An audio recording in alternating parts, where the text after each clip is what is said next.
I just got back inside from going down to just see like some of the stuff around here. Like, I mean, it's none over here, but just the cows, the other house being built, stuff like that. And I'm realizing more and more that it's not even about success. It's not even about success. It's about happiness. I run into people when I go to different countries and different places, and I always realize it's not about how much you have. It's about how proud of what it is that you have. You know what I'm saying? People are proud of what they've worked for. People are proud of what they've earned. Nobody's flaunting what was given to them. And if you are, you looked at as like, what? Like, you ain't work hard for that. So it's about being happy and being proud of what you produced. I think sometimes we get too caught up in the mix of like, looking like we got it all figured out. And I don't think there's no better feeling than when you actually figure it out and you got something. Whether you buy your first house, your first piece of land, or proud of your creation, your kids, or what you've done for them. That's what it's all about. Success is measured in different ways, and you have to figure out what success looks like for you.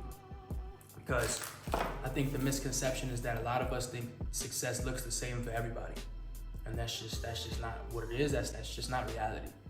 To some, success means like, you know, you got millions of dollars. To some, success is just being a lot further than where you came from. You know what I'm saying? And that's success too. So you got to figure out what your definition of success is. And then based off that definition, what do you got to do to obtain that? Because for me, when I was in school and I was coming up, what I had to do to obtain what it was that I wanted, I'm still working on this. I still haven't obtained what I want. But early on, I realized I had to sacrifice. I had to sacrifice things that I may had a big love for, or a huge amount of love for, or whether that was people, whether that was a sport like I had to, you know what I'm saying, whether that was a habit. So for everybody's gonna be different, but it's gonna start with that sacrifice. What is it that you're willing to give up to go up? You know what I'm saying? Am I willing to give up something to go up to another level? Because a lot of those things hold us back, and we don't even realize it. And you have to figure out what that is for you, because if you never figure that out, you're just gonna live in a loop. You're gonna live in a loop, you're gonna still do the same things over and over, and then wonder why nothing's going different, nothing's changing, nothing's happening for you. And it's because the things that's holding you down, you still holding on to them. You know what I'm saying? You holding on to that dead weight. So you gotta figure that out. And after you figure out what you're willing to sacrifice, now you gotta figure out how hard you're willing to go, how much time you're willing to invest, which is another sacrifice. So I speak on these three things: loss, sacrifice, and mindset shift. I speak on them things all the time. What I saw in myself and what I see in some of the people that I've helped, and some people I've just talked to, is they get that instant gratification mindset out of their mind as soon as possible. You know what I'm saying? Because I think a lot of times we think that we're gonna just pop, go viral. Like, I'm not creating these videos right now with the intention of becoming famous. I'm creating them with the intention to, number one, leave a documentation of the way I think. Because like I said, tomorrow it could be all over, right? God forbid. But you also have to realize that somebody might come across this and this might be what they needed. This might be what they was looking for. This might be the type of stuff that they needed to put that battery in them to go see results, doing whatever it is that they're doing, to get through school, to work harder at their sport, at their career, whatever. Because I think the same principles apply to everything. You gotta be willing to sacrifice. You gotta be okay with loss and failure. And you gotta be able to shift the way that you think about things to a positive outlook on everything. Once you do that, I truly believe that with those three things, everything that you do will change for the better. Everything. Whether it happens now or 10 years from now, it will get better. It will progressively get better. So once you have that down pat, you good. For me, I didn't know that up front. So I got discouraged by loss. I got discouraged by failure. I got discouraged when I was thinking negative and things like that. I'm like, damn, maybe I don't got it. You know what I'm saying? Maybe this is not for me. I've been through that. So I know that once you understand that you're gonna get through every failure you've had so far, every problem you had in your life so far, you've gotten through it. You know what I'm saying? So it's not like you're not built for it. You built for whatever God is putting on your table. You built for it. Because they say God gives his toughest challenges to his strongest soldiers, right? So when you think about that, ask yourself, am I going through anything that God knows that I can't handle?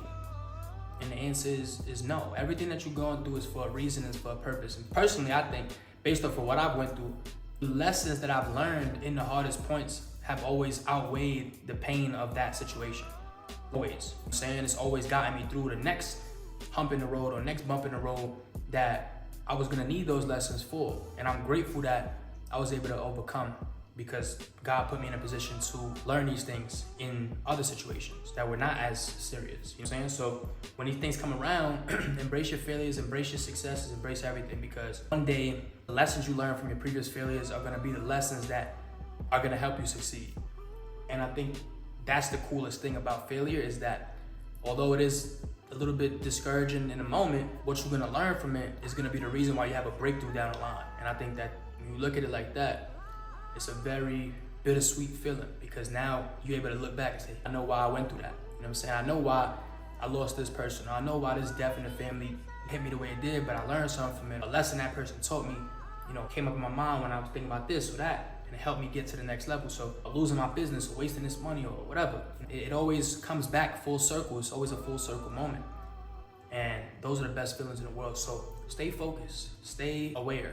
Be aware of your failures, be aware of your weaknesses, be aware of all that stuff so that you could go ahead and fix those things. Whatever it may be, work on it.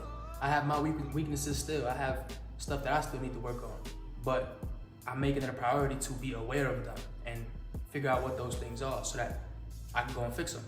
And as the years progress, as we move on, you're gonna continue to get better. We're gonna continue to grow. We're gonna continue to get money and bless others in the process. So stay focused, man. You got it. It's gonna come to you. It's gonna be a journey, but the beautiful thing about the journey is the destination is the least of your concerns, right? The most beautiful thing about the journey is that you went through it. All the moments leading up to the destination. The destination, when you get there, it's like, ooh, let's do it again. You know what I'm saying? New level. So the journey is what's beautiful. The journey to the goals that you've set is the beautiful part. That's the story. That's when people talk about it, they don't talk about just the end. It's the story that makes the end so special. So keep that in mind when you're going through your stuff. You know what I'm saying? Keep that in mind.